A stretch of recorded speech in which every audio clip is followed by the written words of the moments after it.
According to the FBI, in 2015, violent crime against victims in California went up, and property crime more than doubled. Many sheriffs and police chiefs in California attribute this rise to the state policy of shifting state prisoners to local jails and the passage of Proposition 47, which made drugs and other crimes misdemeanors rather than felonies. What state policies should be changed to enhance public safety for California residents?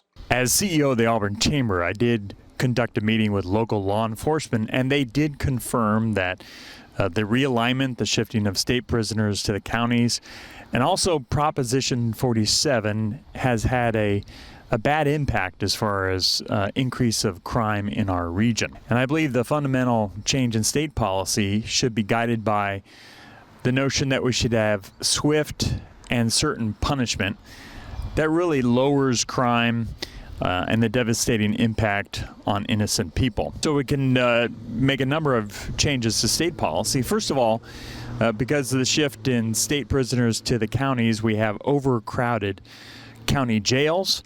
Many of the sheriffs have a hard time keeping everyone in jail who have committed a crime. So I favor using state and county general funds to expand our county jails to make sure that everyone who commits a felony serves some time.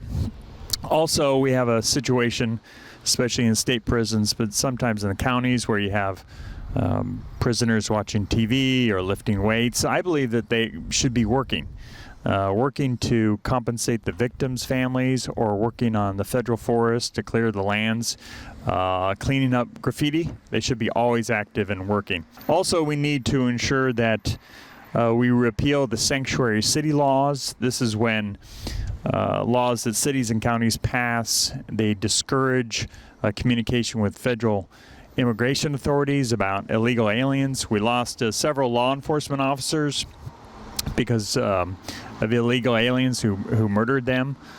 So we need to repeal the sanctuary cities law.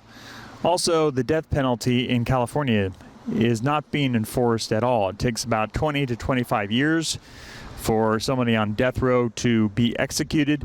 Almost all the death row inmates die of natural causes or old age rather than execution. I favor a proposal offered by former Governor Deukmejian and former Governor Wilson to streamline those death row appeals to about 5 years, and also bring those prisoners, the death row prisoners, into the general population so we don't coddle them in single cells and serve their meals, so forth. Also, there's been a number of mass shootings at schools and theaters and other places. We have a problem where we don't have the laws to encourage people to notify law enforcement if they notice some of their pupils or others have psychotic or other mental illness issues. So we need to make a lot of reform on mental illness laws. For instance, Laura's Law, which is assisted outpatient settings, will help get treatment to mentally ill people who are a danger to themselves and others. So I believe enforcing those laws and funding those laws. Also, at the school level, we need to ensure that the school safety plans are ready for a mass incident like a shooting, and that we are prepared at the school level, even before law enforcement arrives, to defend the students and the staff.